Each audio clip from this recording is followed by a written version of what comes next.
Understanding your content funnel's L pages.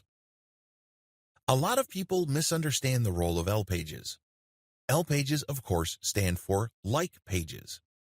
These are pages intended to push people to trust your brand enough to buy from you. In other words, these L pages assume that when people click over to them, they know enough about the basic information of your niche. They're not trying to answer general questions. L pages don't share basic info. I just want you to be clear about this. When you create an L page, you're not saying to the reader why you are interested in this stuff or people are interested in this type of product. They don't want that. That's introductory stuff. For example, if somebody is looking to bake Napolitano-style pizza, they go first to a K page that tells them that Napoli-style pizza came from Naples in Italy. It was brought by Italian immigrants to the United States. It is a very tasty form of pizza.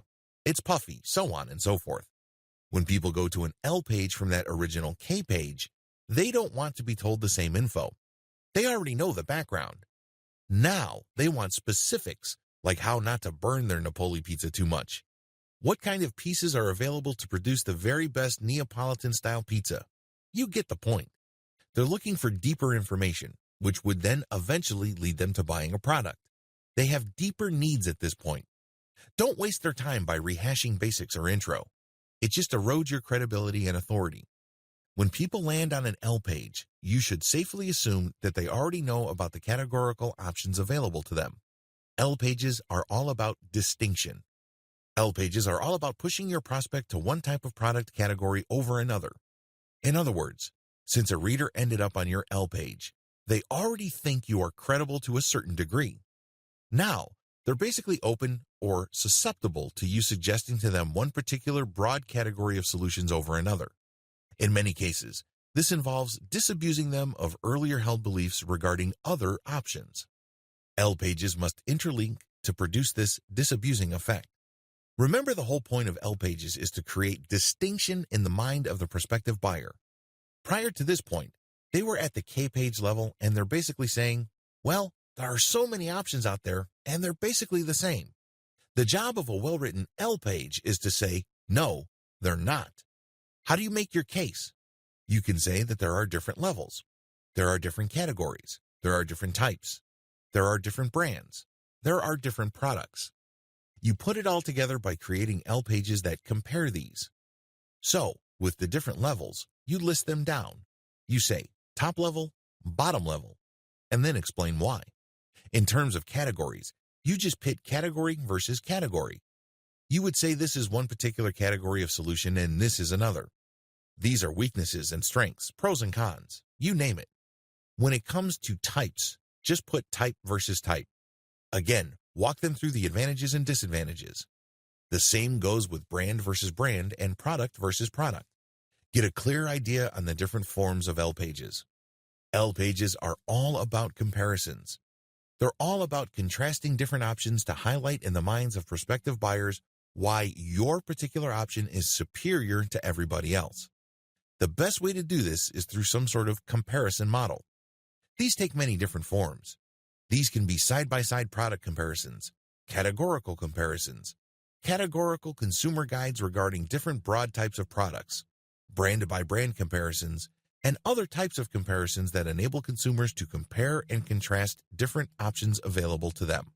Set up your comparisons using a funnel. I can't advise you to just slap together some reviews and call it a day. People who land on those reviews wouldn't know what to do with them. You haven't set them up properly. It's like trying to ask a girl to marry you the moment you just meet her. That doesn't make any sense. You have to set her up first, right? The same applies to L pages. You can't just go straight to a comparison. Remember, they're coming from K pages, which is basically establishing your credibility. So, you have to have some sort of intermediary set of pages that highlights, in broad terms, the different options out there and why your preferred class of solutions makes the most sense in the lives of your prospective audience members. You have to qualify people first. You have to understand that a lot of people may bounce off your website.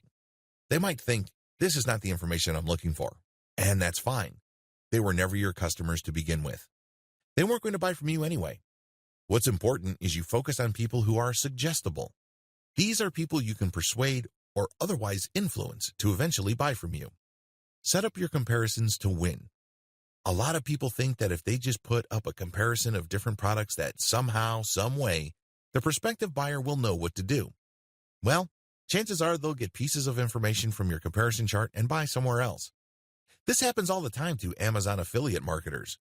It's really sad that they do all the heavy lifting and research, only to end up with a whole lot of nothing because their prospective customers spend their hard-earned dollars somewhere else. You don't want that to happen to you. So, you have to set up your comparisons in an underhanded way. Basically, just by looking at the comparisons, it becomes abundantly clear what direction you're pushing them to. Is this underhanded? Yes, but it doesn't have to be unethical. If you lay out the facts, then ultimately, it's the consumer's choice. It's all about playing up your strongest hand. Selling anything online and offline is like playing poker. You want to work with your strongest hand. Even the worst product in the world can still be positioned in such a way that it can be bought. And it all boils down to highlighting your strongest feature.